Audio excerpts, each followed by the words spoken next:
Pejabat pemerintahan Donald Trump yang tidak disebutkan namanya dikabarkan mulai naik pitam.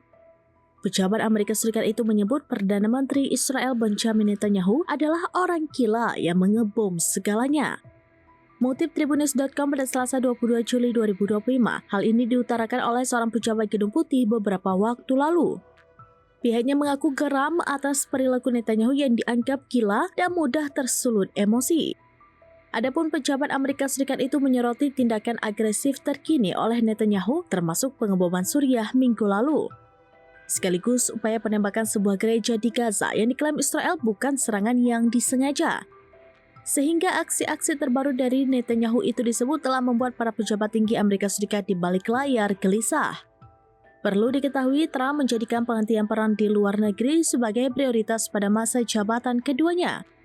Dalam upaya itu, ia mencoba mencairkan hubungan dengan Suriah dan memberikan peluang pada pemimpinnya yang baru menjabat.